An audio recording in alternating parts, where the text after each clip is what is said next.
Hi everybody, Holly Jacobs here. I haven't done a cooks or books or ask the author in a while.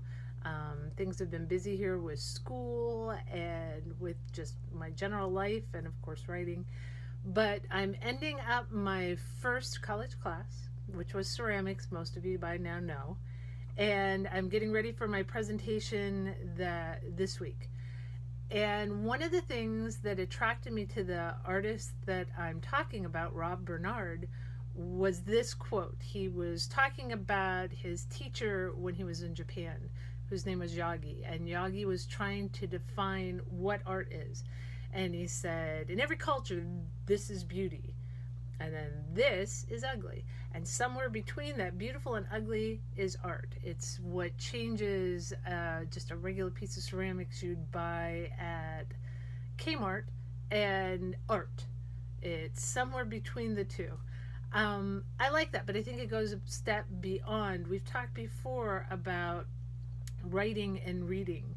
And as a writer, as I'm working on a book, I have a vision. I know what I want to put out, and I know what I hope the reader gets from any particular story. But once the book is done and I turn it over to you, the reader, you own it. You bring your baggage, you bring your past, you bring your story into the realm of this piece of fiction that I've given you. And when you do that, it really becomes a dance between me as the writer and you as the reader. You might say, oh, I was alone all weekend and I read a book. You weren't. I was there to some extent. Now, whether or not you like the story, which I hope you did, or not, I'm a part of your experience. It's the same thing with art. Somewhere between that beautiful and ugly is art. And even once an artist is done with a piece and presents it to you and you interact with it and you own it and you look at it and you bring your own baggage and your own story to that piece of art, you never, even if you had the museum all to yourself and you were sitting in front of a piece, you're never alone, because again, you're doing that dance between the artist and you as the observer. And so as I'm ending up my class, that is the one thing that I'm hoping anybody listening to my presentation this week walks away with, that we're all part of that joint experience. And I think that's why literature and art are so important. It connects us. If you're reading a book, if you're looking at a picture, you're never truly alone, because someone else is always part of that experience with you. And so I've really enjoyed this class.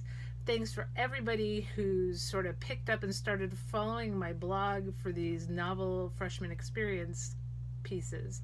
And thanks to the new people who picked up the blog and then gone back and read a book. I really appreciate your support.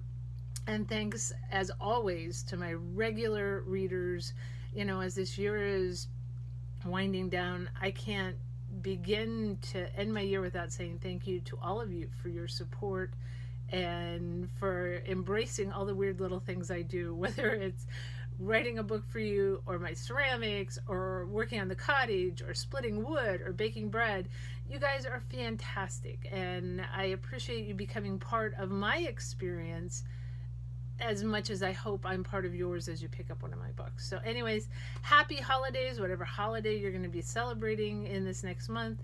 And thanks for following me, and stay tuned. I signed up for my second college class, which is Ceramics 2. So there'll be more posts, more pictures, and of course more books next year. So thank you.